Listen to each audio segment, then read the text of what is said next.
Welcome back. Panel is here. Glaude Jr., chair of the Center for African American Studies at Princeton University. Peggy Noonan, Wall Street Journal columnist and an NBC News political analyst.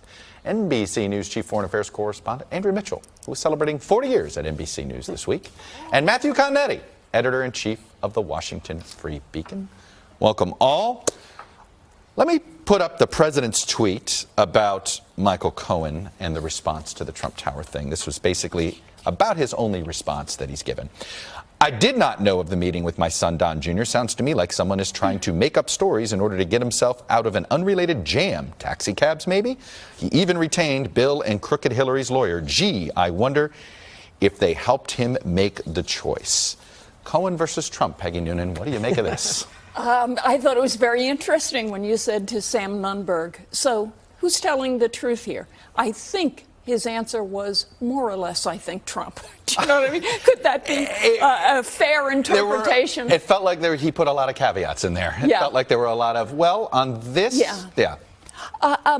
One of the things I'm curious about is where the heck does this go? You have a sense as you watch the story that more tapes will come, more testimony, more this, an email, whatever, and we'll find out, yes, the president kind of knew about the Trump Tower meeting. Someone wanted to share information against Hillary Clinton. He says, sure, let me know how it goes. If that is true, where does that get you? What is our end point there?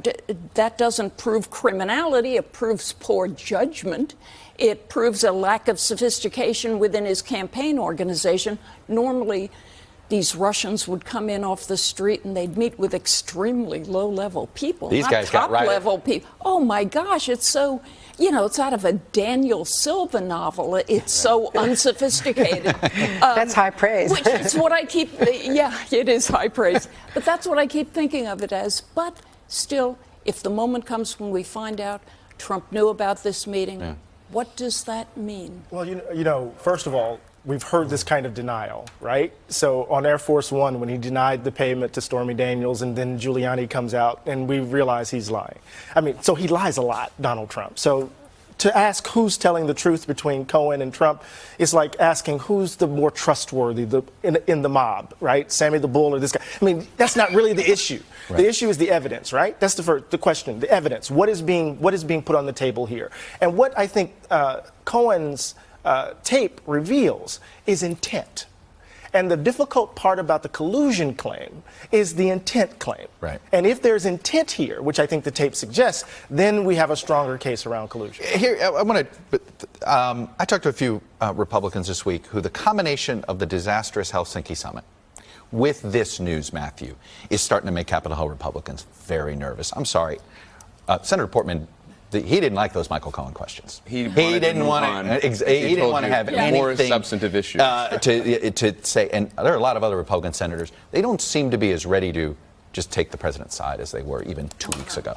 They, like the Trump administration, would rather Robert Mueller go away. And I think Cohen's claim that the president knew about the Trump Tower meeting is basically a message to Robert Mueller, and saying that this claim, given the evidence, if he has any, which he has not produced to date, would help you, Robert Mueller, in your construction of an obstruction of justice case against the president.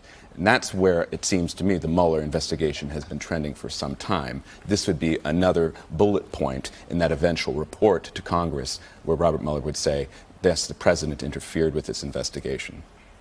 But from what we know of Robert Mueller, he either has evidence already to corroborate this. He will not be relying on Michael Cohen as a key witness. One has to think that a lot of people including in the Trump orbit, say, look, this meeting took place one floor in Trump Tower away from where the president was at that time, the candidate Trump was that day at that time. He then went to a fundraising lunch with Don Jr. The possibility, the probability that the son did not tell the father before or after this meeting, or both, is just so hard to believe. Plus the 2 blocked phone calls, one before, one after, that the Republicans on the House Intel Committee would not let the Democrats subpoena. So Mueller either has those phone records and a lot of other corroborating information or not. If this is going to go anyplace, it's not going to rely on Michael Cohen. Go ahead. Just a small thought. In a funny way, I think the Cohen stuff and the meeting and the payoffs, checker cash for the Playboy person, that has had a funny way of obscuring the really big story of the moment, which was Helsinki, a 2-hour meeting about which we know nothing, no American note takers, and then an obsequious and fawning, for me as an American to watch, embarrassing joint press conference with President Putin. That is huge, historic, and scandalous. What about the Mike Pompeo hearing after? I was surprised that Senator Portman thought that Secretary Pompeo did so well. In fact, for 3 hours, almost unanimously, the members, Republican and Democratic, and not just Bob Corker, who's retiring, went after Pompeo because, not on a personal level, but because he was giving the party line pretty much and not explaining what happened in that 2-hour meeting. And their fear is that he does not know, that Mattis does not know, that no one knows what happened. And they are saying, do not, and that's what the leaders said to the president when they went and got him to postpone the return visit right before the midterms. They do not want him going into another private meeting. First of all, no president, especially one as unschooled in foreign policy.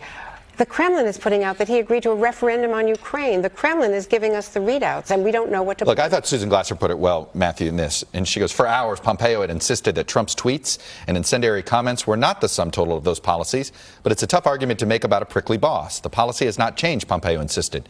But the real question remains what the policy is in the first place. Yes. Right. And in this sense, actually, the Michael Cohen news came as a relief, I think, to a lot of Republicans.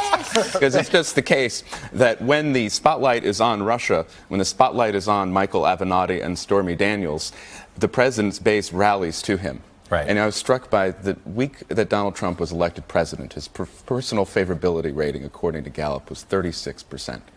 Last month, Gallup asked the same question.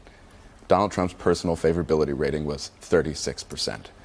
Nothing changes. Well, that's what I always say about every week. Everything happens and nothing changes. Hey, NBC News fans, thanks for checking out our YouTube channel. Subscribe by clicking on that button down here, and then click on any of the videos over here to watch the latest interviews, show highlights, and digital exclusives. Thanks for watching.